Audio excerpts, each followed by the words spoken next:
welcome to this morning's webinar.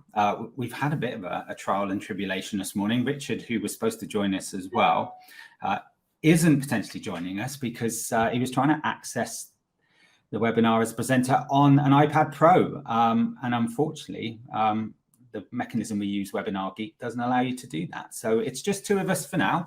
But we have asked Richard if he can join us, rush down to an internet cafe or back to one of his schools because he's at home to jump on a PC or a laptop, then he will do that. But anyway, welcome this morning to our Building Trust, Communication and Culture with Digital Signage webinar. I'm your host, I'm Neil Emery. I'm director of Trilby TV.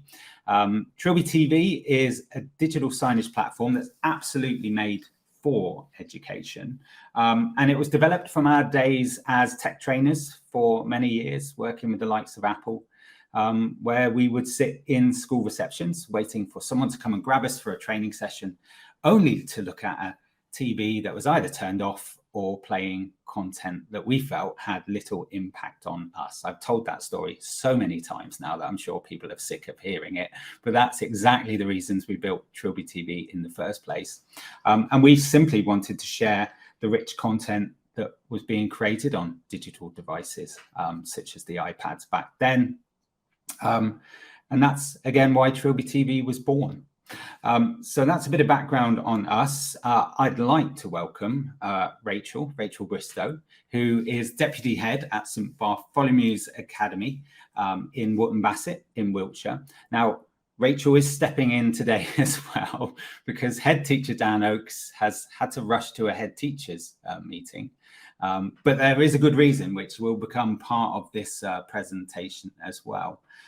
But Rachel is very kindly stepping in. And St Bart's are part of the Diocese of Salisbury's Academies Trust. And they've got 24 schools, I believe, Rachel, is how many schools you have part of your trust now. So, and I would expect with a aspiration to grow that number as well in the future. So welcome, Rachel. Thank you for being here this morning. We're going to have a nice open chat. Again, the name of the webinar this morning is Building Trust, Communication and Culture Using Digital Signage. I wanted to jump straight in, actually, in regards to communication and ask Rachel, what sort of methods do you currently use at the school when you're communicating to any stakeholder? What's in place at the moment? First of all, morning, everyone.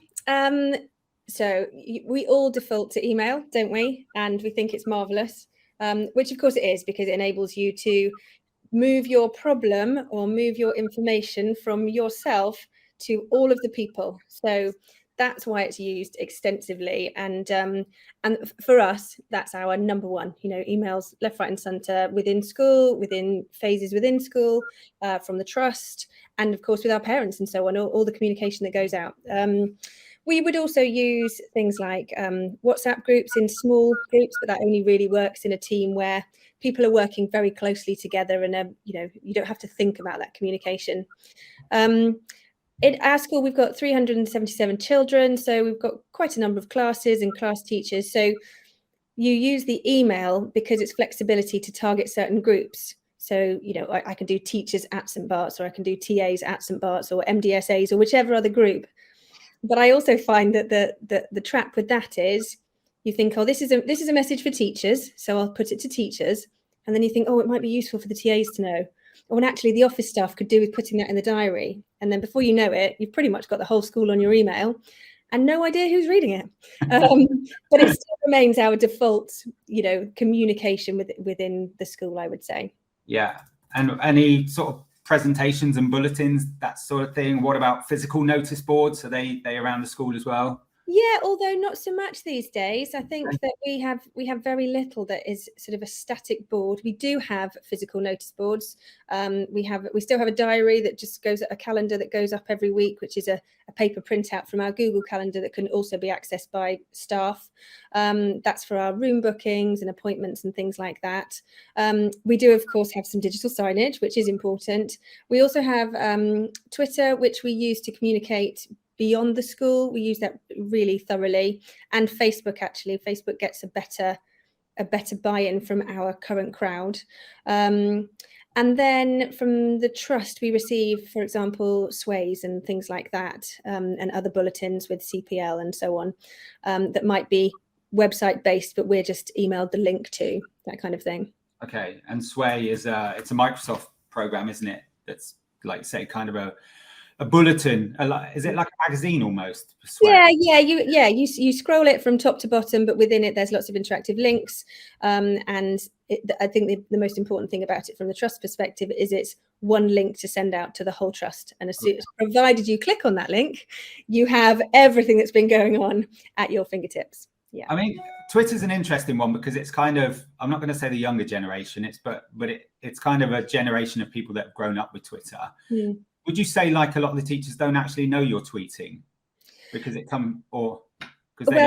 yeah, historically yes, although that is changing, and that is down to our signage, but that we have teachers who tweet, or staff, not just teachers, staff who tweet and those who don't. If they tweet, then they will know because they will follow our school, and they will see it. But if they're not on the platform, if they don't have a Twitter feed, a Twitter account, they won't go on and look. So they need to find it a different way. And exactly the same with Facebook. But I do find that actually Facebook is probably what our staff generally, they're more likely to have a Facebook account than they are a Twitter account. Yeah, and is that generational as well, you think? I think so, yeah. And the parents? Definitely the parents, yeah. It's kind of something a lot of people have got. I wouldn't say they actively use it well. Yeah. You know what I mean? It's also something that is very, very difficult to manage, I think, as soon as you embark upon, well, any social media. And I as an individual, I prefer Twitter because of its limitation on characters, because it enables you to give short, sharp messages, and you can do lots of those, and they can be very varied, whereas Facebook kind of invites longer whole tomes of information that doesn't really suit the kind of life that we've got at schools. It feels like a lot of mechanisms. Would you say it feels like overload, like overwhelming almost, the amount of communication that can be presented to you? I think the thing, I would probably see it from the other side as a sharer of information. I find, because I know that communication is deeply important, and I know that whenever things don't go very well, you can almost certainly take it back to, well, was that communicated in the first place? So I find that actually, because there are so many mechanisms, I have to send out communication in so many different ways. Yeah. Whatever I do, there'll be someone that says, "Oh, I didn't know that." Okay, I thought I did the email. I thought it was on the diary, and it was also on the screens. It was also in a tweet. But okay, that's a challenge. And it's part of a really busy day as well. You know, you're in an environment where actually you're not looking at your emails potentially, or you're teaching, and when you're not teaching, you're trying to catch up with stuff. It must feel like it's a lot of overload at times for staff. Yeah, and I think that's why it's a lot of communication, or successful communication, is about timing, isn't it? Yeah. And we talked recently, actually, with our governing body, just a general chat about communication, and our head teacher said, receiving an email on a Saturday morning from the school improvement director or the caddy improvement director is quite tricky. And our chair of governors suddenly went, "Oh, I might do that sometimes. Oh God, I hadn't thought about that."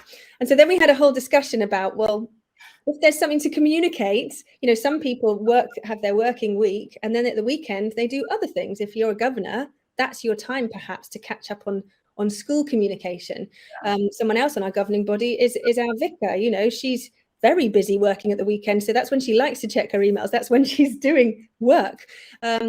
And then we had the discussion about what I've noticed is perhaps people trying not to send emails over the weekend, but all they do is stack them up in the scheduled emails, ready for the onslaught at 8 o'clock on Monday morning. So it's hard. It's really hard.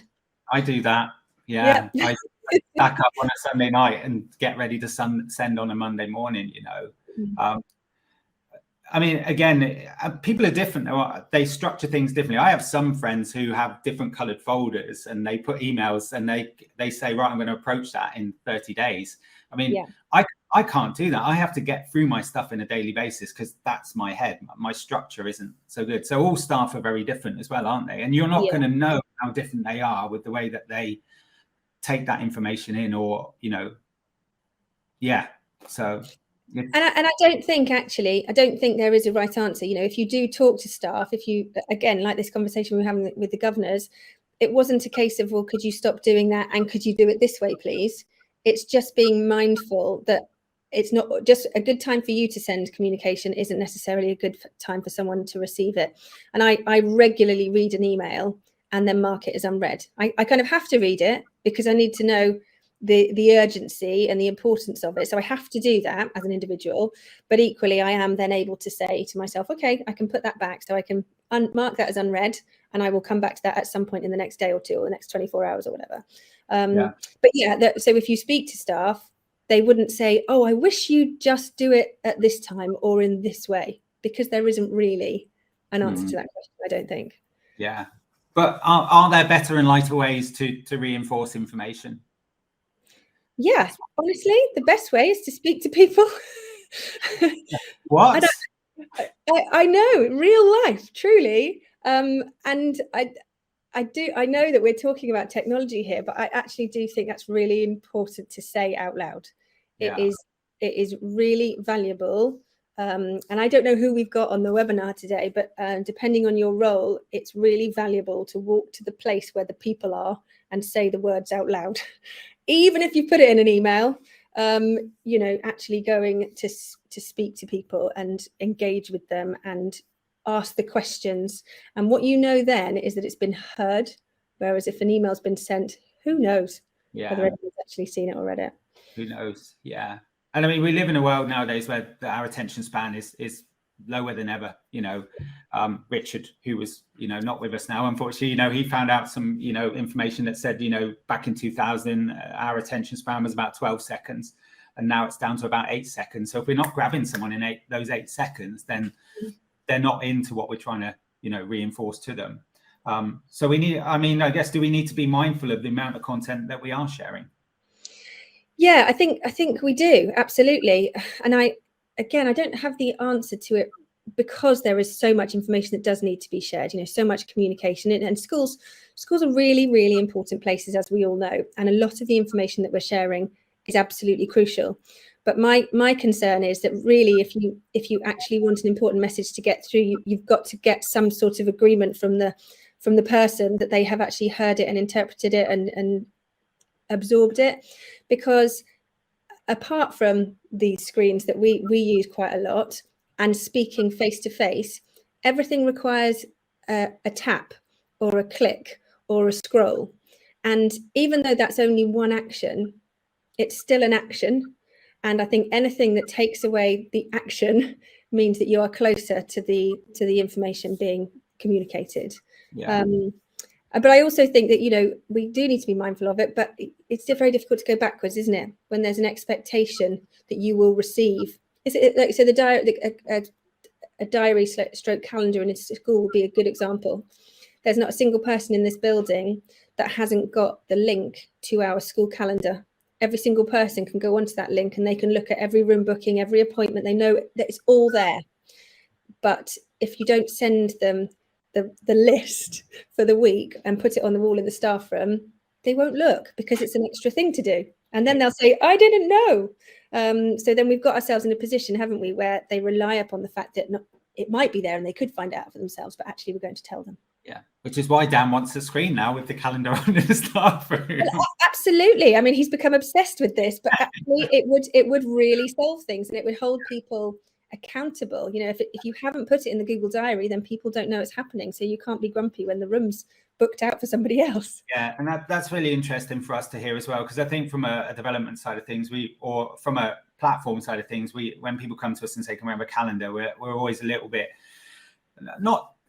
Our reaction is, come on, we can be doing so much more exciting stuff with a signage platform. But actually, there's a real good reason, like, as you've explained, why something like that would really work for you. And for us, we're going to develop something nicer so that for Dan, when you add a calendar, it will look lovely, because we need to do that for you. Do you know what I mean? So, yeah. And so do we think that, information needs to be more bite-sized and more visual? Does that help? Definitely. I think information that you don't even know you're receiving is for the appropriate type of information is great. It's drip feed. It takes you by surprise. You know, we all know that, don't we? In essence, that's what marketing is, isn't it? Advertising is that. It's just flashing in front of your eyes the same message over and over again, but you don't even know what you know. Yeah. And I think that information that is delivered in small chunks, in a way that if it's moving, or if it's got sound, or if it's got some kind of link, something that makes it resound with you, then absolutely. And I think thought going into how, rather than a page of writing with a few bullet points, definitely. Yeah. Okay. I'm going to share my screen a sec, because we've got a Padlet wall going on this morning. So let me just share that, which we are going to share with everybody who's on the webinar. So that's that. If I click back on this window, can I see us? Yes, that's good. So my colleague Francesca, bless her, is typing away furiously, writing in certain things that you're saying, Rachel, which is good. But again, there are some nice examples and resources that we'll go through on the webinar as we move through this. Obviously, we won't be able to do Richard's bit, but that's fine. There's always more than enough. There's always normally too much that we focus on. So, I mean, moving on to signage, I mean, it's something you've been exposed to for a few years now. I mean, how would you explain it to others on the webinar? Digital signage is a method by which the whole community can, in essence, come together. So the same content can be shared. It may only be one screen, but at a place where there's heavy footfall, that everybody gets the same message in the same way. So the thought of what goes on to that message is about accessibility for all. So we use our screens where we use Trilby to gather information. We do snazzy uploady stuff anywhere with an internet connection, which I can do at home. I can do it anywhere. Anyone in the school can do it. And then before you know it, on that screen is that piece of information. For us, that varies all sorts of things. You know, in the staff room, it's got teachers' birthdays and staff members' birthdays. And in the entrance hall, it's got welcome messages. On the corridors, it's got children's work. We've got the Twitter feed everywhere. We've got any number of different ways of sharing communication via our screens. And I think a lot of it is down to its location as to what you put on it. But yeah, it's easy. I mean, we're very used to looking at screens nowadays, probably a little bit unhealthily, Yes. you know, so we're very used to PCs and laptops, and my phone is here, etc. I guess signage is just an extension of that, isn't it? Yeah, and because we're comfortable with it, we can interpret screens very easily. We can cope with things moving quickly from one to the next. We're okay about the fact that we haven't got control over it as well. That also happens. You know, we've got used to that. And with 3 teenage sons, they get through a lot of screen content in a short period of time, and it moves on by itself. You know, they don't have to be active in that. So that's the way we are living at the moment, with an awful lot of digital content just moving past our eyes. And you kind of take from it what you need. And the next time you see it, you might take a bit more. It might, you know, resonate and stick back in, or you might think, oh, I saw that before. Yeah, that doesn't apply to me. And that's okay. And I guess as well, if you think about those mechanisms we talked about earlier, like email, you're never going to get sort of more engaging content into an email. Like, you've already talked about social feeds. You've also happy birthdays. You've talking about really engaging content there. If it's animated, it draws the eye in as well. You're never going to get that with that historical sort of email approach, or even display presentation as well, potentially. I mean, I know you can put lots of interactive stuff into that, but it feels like the screens are just a great place for that to happen. But I think that something like the Sway, you can put it all in there, but it still relies upon the user making the effort to go there. Yeah. And I mean, you could say, well, it relies upon the person walking past the appropriate screen at the appropriate time to see all of the content, and that's true. That's absolutely true. Where it works best is where there are several screens showing similar or identical content, so you almost get it in several places as you walk around the building.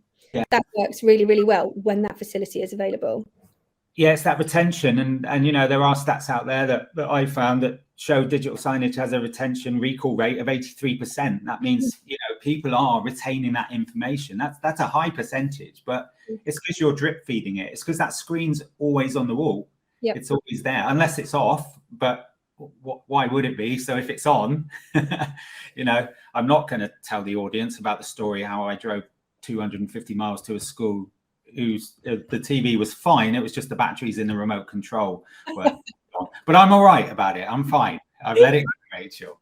So, but yeah, I mean, absolutely, those screens are on. They're always reinforcing that message, which is really important, you know, and staff are more likely to see it potentially than the whole host of emails that they've got in their inbox, you know. Yeah. I also like something I know you said to me in previous was, does it bring more significance than the other communication methods? You mentioned about awards and sharing successes, which I really liked. Yeah, absolutely. And this can be children or adults or even parents. You know, we've had it where it's basically bringing a spotlight onto something that otherwise, a little bit like you said earlier about do our staff know what we tweet? Without our screens, a lot of them wouldn't. Yeah. But other things are, you know, children who may have received some kind of recognition or award. If we wanted to shout about a child, something amazing's happened, we would probably put it straight on Twitter anyway, because that helps us to communicate both inside the school and outside the school. However, sometimes that's not possible. Sometimes children, you know, don't have permission to do that. So we might just put it on TVs internally. And that child is suddenly, you know, today's local celebrity, because the staff have seen that in the staff room on that screen. The other children have seen it on their screens. You know, something very simple, picture of child holding certificate or showing their piece of work, whatever it might be. There's no way we would be able to get that communication round, and nobody's being asked to do anything. Nobody's being asked to do anything at all. They just see it on the screen. They then see that child and they say, love that, that's amazing. So something that would actually be quite difficult, you know, it would be like, Megaphone, can everyone give lots of praise to Thomas, please? We don't need to do any of that, because it's just happening. And then as soon as it's being talked about, other staff are hearing it, other children are hearing it, it just kind of snowballs and just happens. Yeah. No, again, for me, you know, it's there, it's on the wall, it's providing that constant kind of sharing, showcasing information, etc. You know, so there's no excuse for people not to take it in. And for me as well, it's not constantly disturbing you with pop-ups and notifications, which absolutely none of that. Again, I'm terrible with. So much happens in a school, you know, doesn't it? And everyone on the webinar will know that regardless of your role in the school, nobody can possibly know everything that's happening. And there's so much good stuff. Some of it is curricular, some of it is pastoral, some of it is just what children bring in on that day. And we'll never know everything, but it gives us a way of sharing an awful lot. Just to bring us together and to just highlight those things that you ordinarily just might not know about. And it's a case of a photograph and up it goes. Yeah, and let's I'm seeing how this works. So let's talk a bit about the journey of St. Bart's. This is what you and Dan saw when you first arrived at the school, which is how many years ago now? I think Dan's just done he's in his 6th year, I think, and I was a term behind him. So this is the reception area and the outside of the school. So, I mean, it's about first impressions, isn't it? That's very important. Yeah. In regards to what the kind of feeling you get when you've come to the school for the first time. So tell us about this a little bit. Yeah, I think, you know, St. Bart's is in a town called Royal Wootton Bassett, and people have this sort of feeling that if you're in a town called Royal anything, it must be rather affluent. It must be a place where everyone is totally and utterly in control of their lives and everything's marvelous. It's not like that. It's actually there's quite high deprivation in places, and we do have significant struggles with all the things that you would expect in any town. And if you're a child that wakes up on a morning in a family life that's quite tricky, maybe there's not enough breakfast, all that kind of thing, and then you have to come to school where it's dismal and dull and with very odd paintings on the outside of the wall that no one quite gets. From a child's perspective, that's not okay.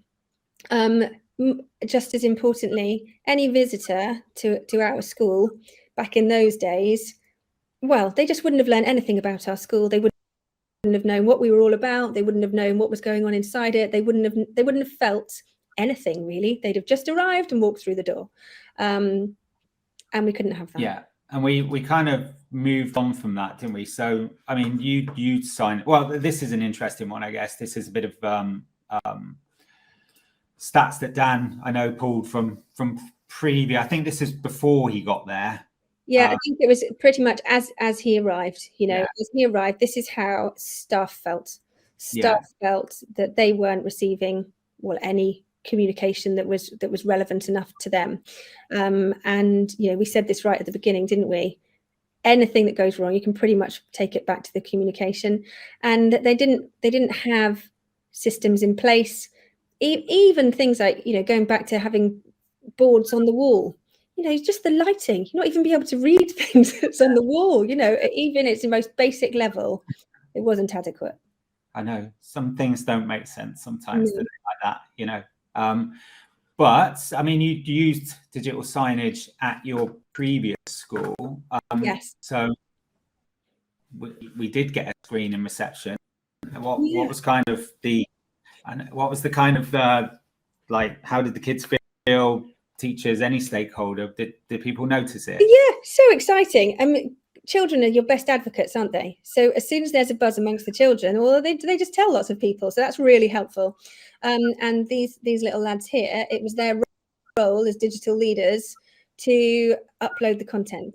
So we started really basic, and up there at the moment is the school values, which again were developed. There was a lot going on at the time, a lot going on to bring people back to, why do you work at St. Bart's?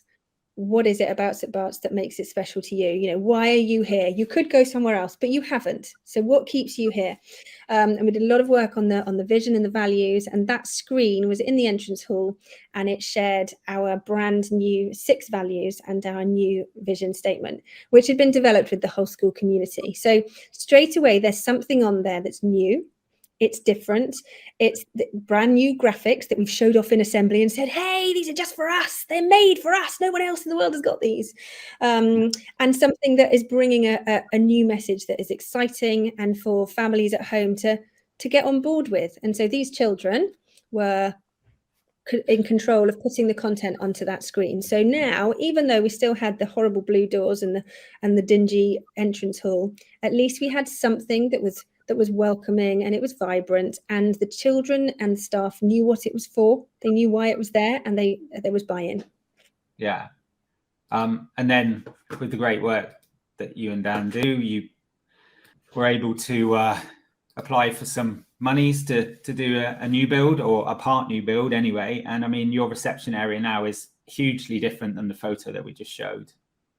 Yeah, I mean, that to me says, if you are a child, regardless of what you left in the morning, you are coming somewhere where we care about you and our aspirations are high. We've got the technology. We've also got the Phoenix there in the background. We've got our Christian links as well, which are very important, even having the uniform. And part of that is that screen that's consistently moving. That's Jack there on the screen. But there's any number of children's faces that pass that screen every day, as well as just notices and information, but things that just blow our trumpet a little bit and show what we've got to give. And as I said before, every school's got so much to give and so much to celebrate. And that's a way of bringing people in. And if you're sitting there, which hopefully you won't have to wait for too long, but if you're there to offer technical support or whatever you might be doing, you've got something to look at that is engaging and is telling our story, of which we're really proud. Yeah, and I mean, it's competitive where you are. You've got a number of schools very close to you, so you want that first impression to be pretty strong when people sat there looking at that screen. Yeah, absolutely. And without the fortune of the extension, which is 4 new classrooms, a studio, and quite a lot of office space and a meeting room, so it was quite a significant build. Without that, we'd have done better. It would have looked better than it did before, but we wouldn't have been able to make a purpose-built space like this, and to be able to build it, off a plan that we had contributed to. It was really important to us that this space said everything that it should say, and even the approach from the outside is also that was important. If you're looking at, I don't know, what you can fit into a square meterage, if you're in London, you probably have a smaller space. I don't know, but for us, it was important to have a big welcoming space that people could come into and enjoy. Yeah, which is great. It is very much all about that first impression, because that then threads through into the rest of the school. This would be your Twitter feeds. I mean, we give you a nice mechanism to show them. They're full screen, they're animated, they show images, GIFs, and video. You tweet, the screens just show the tweet. I mean, you don't update us, you just update, you tweet. That's as easy as it is, isn't it? I think honestly that to me is the best feature of it all. It's the best feature. It's the way to get the most, just to share the most so effectively, so simply. So actually only 2 of us in the school have the Twitter account at the moment, and that's not because we don't trust anyone else with it. It's just from a teacher's perspective, it's actually easier. They come and airdrop me a photo, and then they go blah, blah, blah, and then I interpret that and I turn it into a tweet, and I can do that. Whereas when you're in a classroom all day, if they had to do it, it would be another job to do, wouldn't it? So I tend to do a lot of this, and I love it. I love the process of creating the tweets, which isn't a big job. And I love the fact that before you know it, it's up there. And if you're somebody that's in that classroom and you've just done some amazing editing of your first paragraph of your mystery story, and then you go out at break time and it's on there, and there's a message next to it that's saying, great editing in year 5 this morning, well done, Lucy. Not only have they seen it and realized, you know, the impact of their learning that morning, it's gone out to the wide world. Yeah. It's so instant, it's so good. And you can change the blue. We chose the blue because we're blue. So you can have different colors. That's important. You can have your school colors, your trust colors. You can absolutely add your hex values, your web colors in there, and we'll again present it nicely for you. Yeah, absolutely. So yes, Twitter is a great mechanism, and it works very well because it's a small amount of text, and it is rich content, you know, so it's images, GIFs, video, a lot of that. I've got some video playing behind me on the tweets here on my screen, and it looks great. It's again pulling people's attention into that content, and I think that's very important again. You also have one in the staff room, which I think is really interesting for this call today. I know we've got some of our Mac customers on the call today, but having with Trilby TV, it allows you to kind of centrally promote content into areas like the staff room, which I think for internal comms could be a really powerful way to get content, as long as it's the right content, not a constant and do this, do that. But if it was again, values and vision and the culture and building, you know, that through the use of signage in the staff room. What's the example we see here, Rachel, on the screen? Yeah, this is so we probably for the last couple of years at St Bart's, we've been using the walkthroughs, Tom Sherrington work, and that's built quite significantly over the last 6 months following a trust-wide training day on the walkthroughs. And we also work in hubs, so we're part of a hub for schools. And currently our trust lead teachers in our hub are working together, and they've mapped out these walkthroughs, which are essentially 5-step chunks of teaching practice, really breaking every teaching practice you could possibly want, breaking it down into 5 steps. So across the hub, all 4 schools, the TLTs decided they're going to have this one in term 1, this one in term 2, and so on. And so check for understanding, this is probably term 3, I think. And that's from the book, you know, it's a digital, but it also, what I like about that is the conversations we were having at that time, almost we needed that for reference. So at that time, we were having teachers who were investigating and trying new skills in the classroom. They were saying to their TAs, well, right, I'm doing the check for understanding walkthrough. I want you to be looking out for this. There were people like me who were going in and just doing like little 5-minute drop-ins and then having coaching conversations afterwards, and then updating that, you know, a week or 2 going back and adapting teacher practice as a result of that. So quite often you're in the staff room and you're having a conversation and you're like, oh, you know, what's it called? Oh, yeah, check for understanding. And then suddenly people are pointing at it because it's relevant to now. Yeah. So that one currently isn't going up in the staff room because we've moved on now. We're on quizzing. Yeah. So we would have the relevant walkthrough for now. And like you say, it's not a place to beat our staff with a stick and say, don't forget, you should be doing this, that, and the other. It's a supportive opportunity to, just remind everybody what we're working on for now. Yeah. We don't just have that kind of thing on there. As I say, that's where we have the birthdays. That's where we have just little reminders, have you paid for the Christmas do, all that sort of stuff as well, which is all very useful to have. Yeah. But we do have the Twitter feed going through there as well. Yeah, I mean, it's a place you could use for lots of different, you could safeguard information, like you said, building that happy community. I mean, teachers, you're busy, you're under a lot of pressure. It's about celebrating what you do on a daily basis and feeling good about it. That's where I see that staff room. You might have staff incentive schemes that you want to get up on there, I think there's so much scope for a screen in the staff room. And again, the amount of times I've walked into a staff room in the years and they've had this screen on the wall that was supposed to be used when the head teacher did a presentation every week, but it never is, So there's 500-600 quid on the wall not being used that absolutely could be used very well and effectively, So nice. I like that one. And Dan always says as well, if people want to turn the screen off, they can turn the screen off. Absolutely. So this is a new wall. What's the word I need to use? Wall wrap. Wall wrap, yes, that you've heard. It's a history timeline, isn't it? This is totally my baby. I'm taking complete credit for this.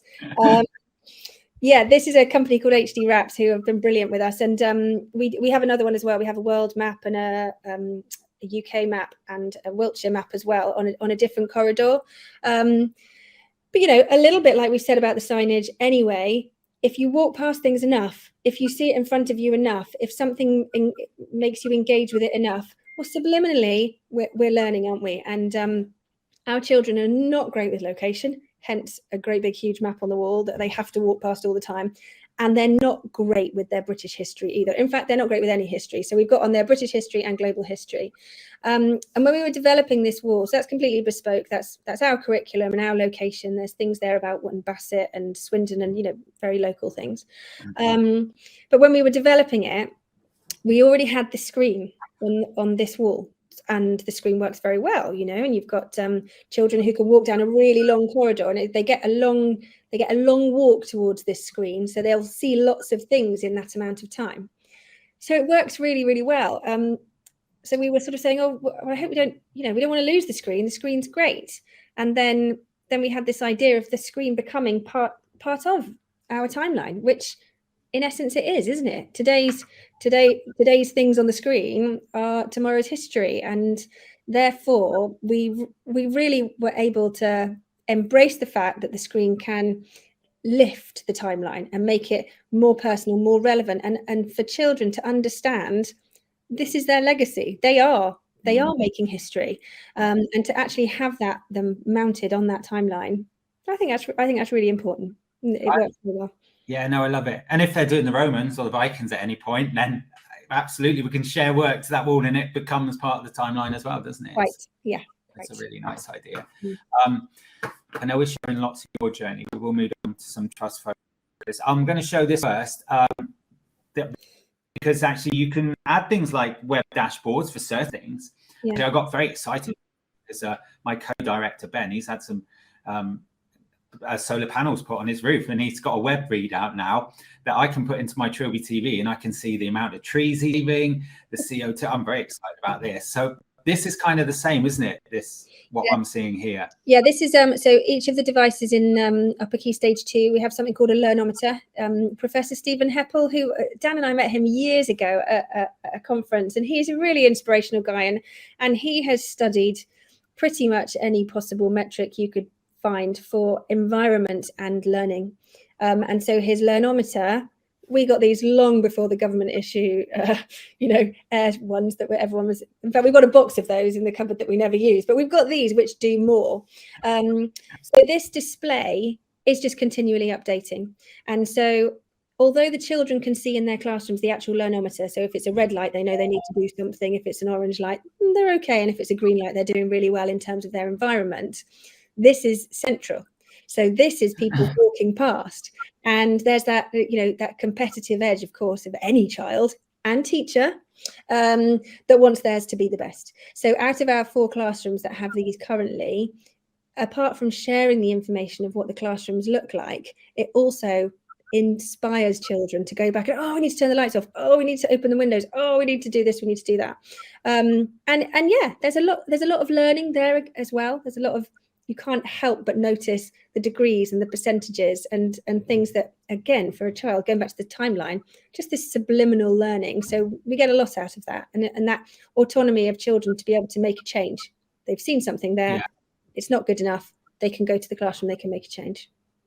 Yeah, I think it's that emotional connection almost, really, where you actually connect to it more so because it's there on the screen. You know you can affect it. You know, you feel part of the greater good is what I would say with something like this. You know, which weirdly is how I feel with Ben's solar panels as well. I get excited that he's saving trees now, which I love. You know, the last one is one you're very excited about at the moment as well. This is what's on the screens at the moment. I think you've got Henry, haven't you? It's gone wild this week. This is Henry. We've had people on Twitter saying, where do you get a golden Henry? Well, you get it on Amazon and then you spray paint it gold is what you do. I can clean my MacBook with this, you know, real life vacuuming.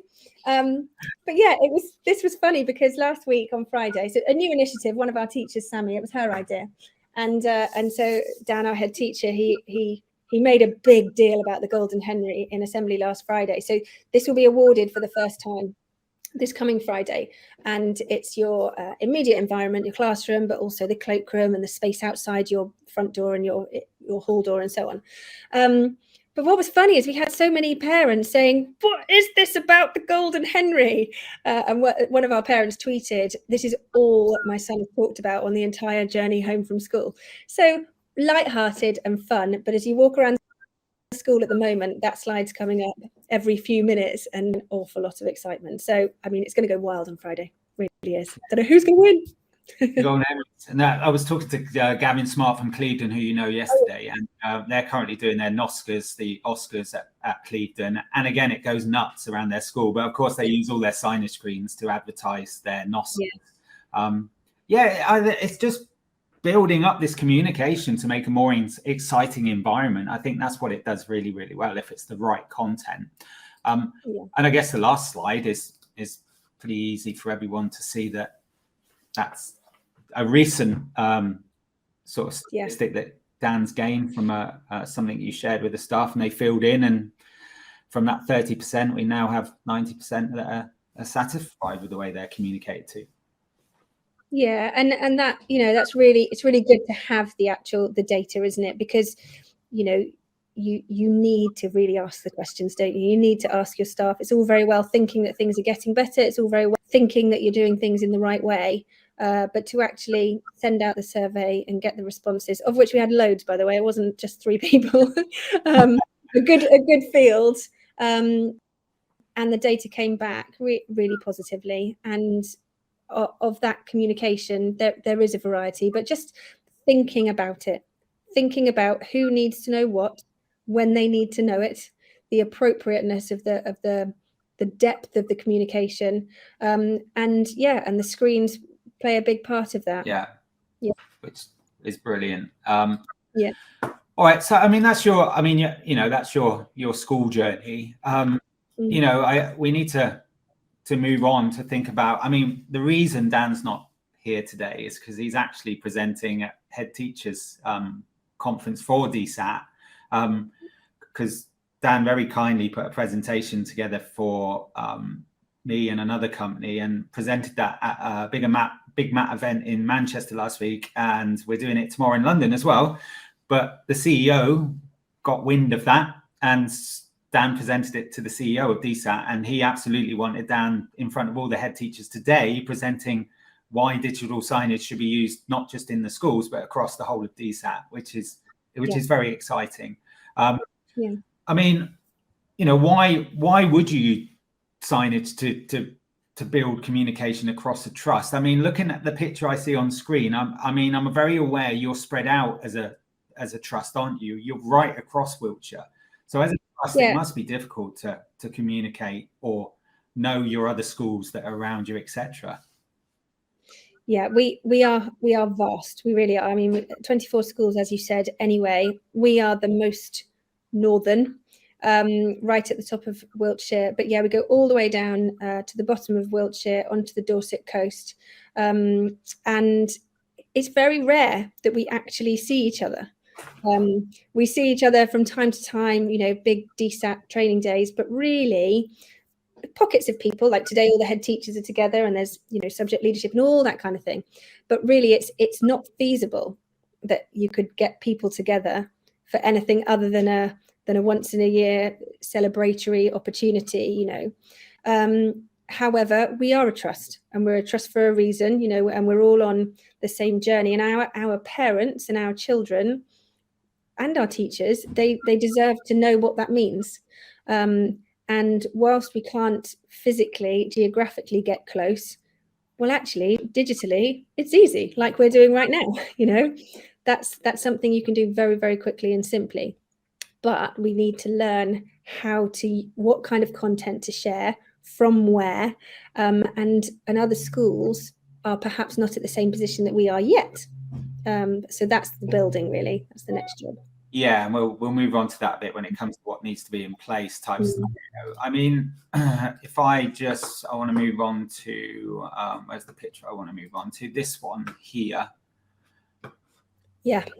I mean, can signage build a sense of togetherness, culture, values from the trust? I mean, we see here some messaging from the CEO that is in your school and is in St. Peter's School. So is that as simple as building trust message could be within this sort of environment?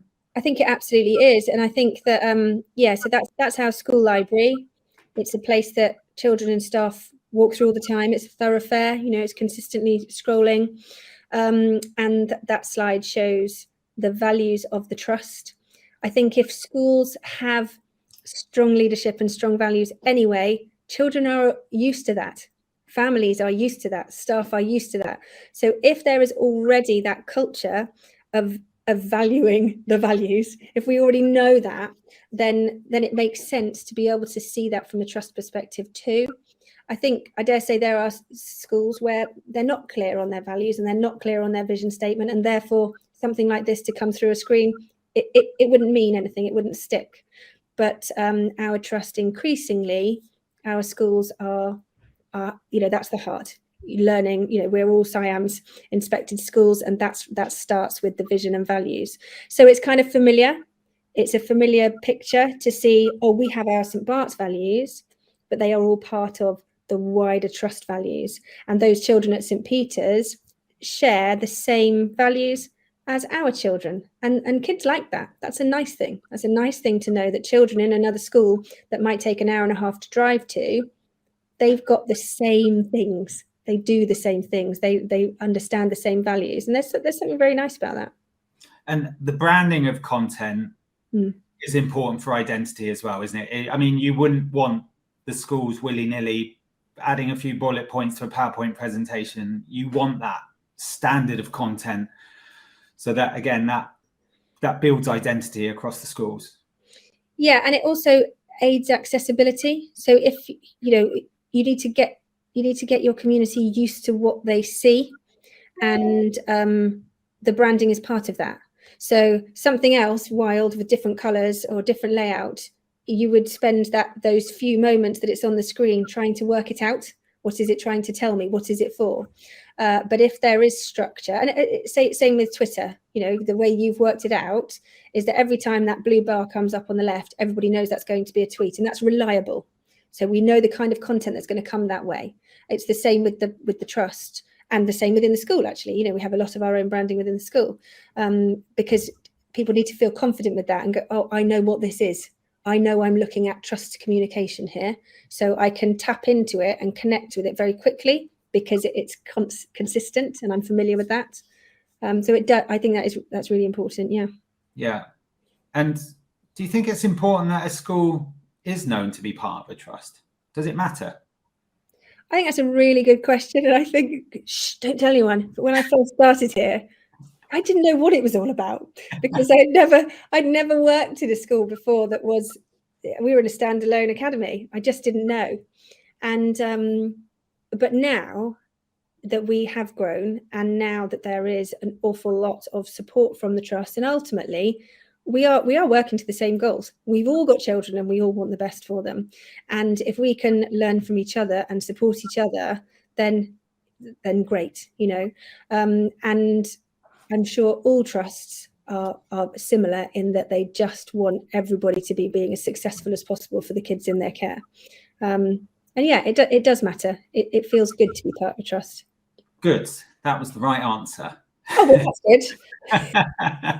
I mean, I love this example. This is in your library, and this is just where the kind of sharing from a trust perspective, I think, is a lovely idea, because you've got your book recommendations here, but Dan tells me that there are book recommendations here from other head teachers in the trust, yeah, and the CEO as well. Yeah, absolutely. You know, it's a lovely thing to look at anyway, isn't it? And again, if you're a child, you recognize that that's what things look like these days, don't they? You know, that sort of thumbnail with some writing underneath telling you about it. So they're very familiar with that. Yeah. And yeah, we have books on there from head teachers in our hub, but also the CEO as well. Which I just think is a genius idea. I mean, it's not rocket science. And again, you're delivering it in a way that people are very used to accessing content. You know, you go onto Netflix, you get your film. That's what you see, you know. So yes, it's moving away from the days of clocks, ticker tape, multiple zones on the screen that confuses everybody, to actually deliver your information in a way that we're all very used to nowadays. So yeah. I think also, you know, so the children in our school, they don't our CEO, lovely Mr. Lacey, don't see him very often, but they do know what he looks like, because he does show up every now and then when he can, but he is also on these screens, and even just seeing his name on that Bookflix is just reminding children that he's an important person. You know, they just keep seeing the name, they keep seeing the photograph, and that's really helpful. Yeah. Yeah, good. I'm just sharing. I mean, time as always just runs away. I always have a keynote like of 1 million slides here. It's like, oh, it's 8 minutes too. I mean, I absolutely, you know, we're working with lots of trusts at the moment, and some of the big ones as well, and they're all very interested about how they use signage to share their vision and their values and that culture, and make sure a school is understood to be part of their trust, because I think that is very important. If you're going to sign up to that, then sign up to that. I mean, of course, you've got a great example from your school. You're a power user, as we would call you. I mean, how do you make other schools be a power user? What needs to be in place for, you know, signage to be sort of built across the trust? Yeah, I mean, I'm not going to speak from vast amounts of experience, but I do know that in our immediate hub, how that is sort of beginning to work. If you're a head teacher from another school that comes to visit, and you see the signs straight away, the TV, straight away you will say, oh, that's good, tell me about that. So in its most basic form, people that come into our school see the screens and think that's great, and then they ask questions, and then they investigate whether or not it could be something suitable for them. And once we've got schools who are familiar and value the signage, then actually I think the next stage is the easier bit. So first of all, it's individual schools being able to invest in something because they understand the value of it. And in order to do that, you just need to share it and show it. But because we are, what are we? Power users. Brilliant. Yeah. Power users, and we do, and it's simple to us now. We can really help with that, you know. So we can create things that we put on our screens that can just as easily be put on anybody's screen, you know. And if you've got one screen and you're looking for some content, well, first of all, link to your Twitter feed, and then you've got Mr. B Teach. You can do that, and then here's our, you know, our other information, Bookflix. You can have that. And I think making it easy for people to understand how it's not difficult to very quickly fill up a whole playlist on Trilby TV with all sorts of things that are relevant. So I think you using it in the first instance on a small scale in your school is number one. Yeah, I've on the Padlet wall for everybody, I've uploaded a plan guidance document from Shirelands Academies Trust, who we work with in the West Midlands, and they're more than happy to share this, and I've shared this on a number of occasions. If I think this will update live. So I think one of the important things I want to do here is just show this one. So I know we've got some trusts on the call today. So, I mean, this is a really good plan guidance document that I would definitely say to everybody on the call today, download, because you're able to, and have it and make it your own, etc. Because there does need to be a plan in place and some guidance. I do like the expectations from a Trust Central team. So Shirelands do share a presentation into all schools with Trilby TV. They share it to one school and then save and clone it into the other schools, which is really easy to do with Trilby TV. But you can see the second bullet point there, provide templates for academies covering commonly used content types. So they are providing some resources already for their schools that has not only useful, but also it provides that kind of quality of content. So it has the Shireland logo, which hasn't been just saved off a Word document. You know, it's the proper logo. So I think that's very, very important to think about when you are kind of thinking about sharing signage across a trust, is making sure you've got that plan and guidance in place. And we've absolutely done lots with them to make sure that, you know, every training session is videoed and that video is made available to new schools coming on board, etc. So again, I would highly suggest everybody on the call downloading that document and having a look. And of course, content is really important as well. So another thing they do really well is they have their content calendar, which is a mix of cultural festivals and then split into terms in regards to, you know, awareness weeks, cultural history of the local area, Black History Month, etc., etc. And once this is worked out, you can use this every year. And once your content is worked out as well, so again, if I just, you know, once your content is worked out, I mean, if you think about something like World Mental Health Day, if you're creating this one year, you're going to be using that every year, you know, and if schools have got this to use as well, well, that's brilliant. Or actually, if we're sharing this in from a central perspective, then actually I'm happy with that because it's a really good focus. You know, I think some schools maybe get scared that from a central point of view, they're going to be shared content that they're not focused on or happy with. So I think there needs to be some good thought about how you approach that.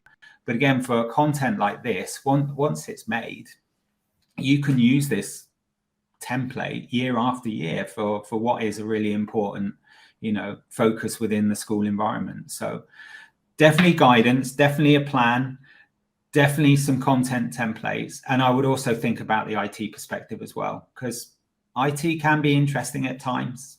So, you know, make sure your screens are timing themselves on and off. You know, you don't want remote controls, because if someone has to manage a remote control, often they don't manage a remote control. So make sure that the screens are timing themselves on and off. If they can't do that within the screen, buy yourself a timer plug to make sure that's happening. We want to do that for eco reasons nowadays anyway.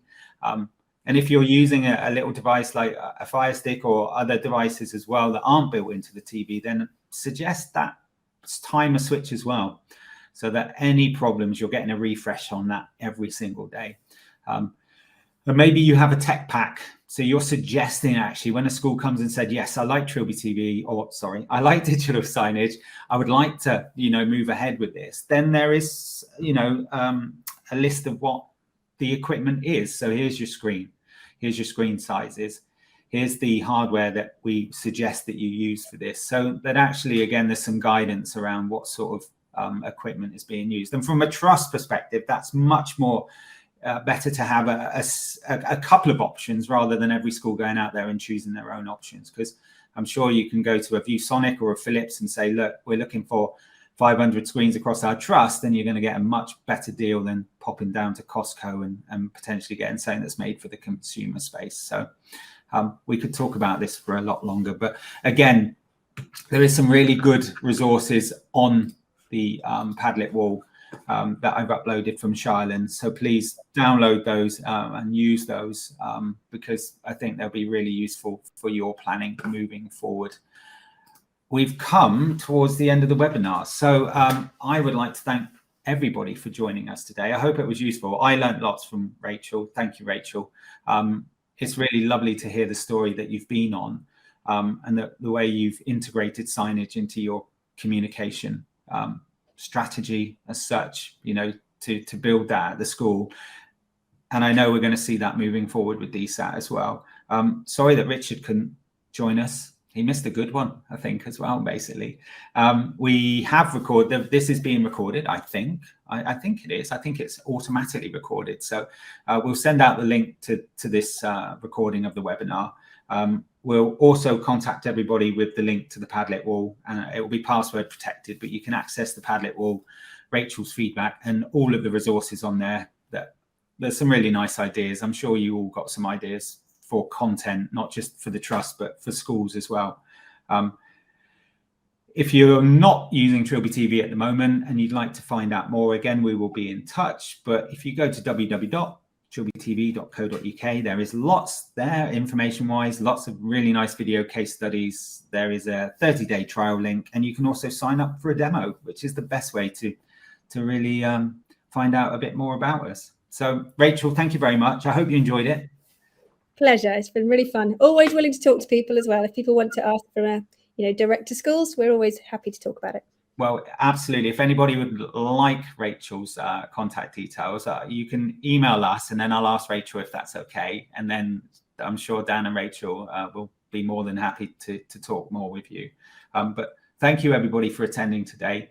Again, I hope it was enjoyable. And for all of the customers that are on here, thank you for your continued support of Trilby TV. And if anyone's coming to Bet next week, we're on stand SH70. So please come and say hello. It would be lovely to see you all.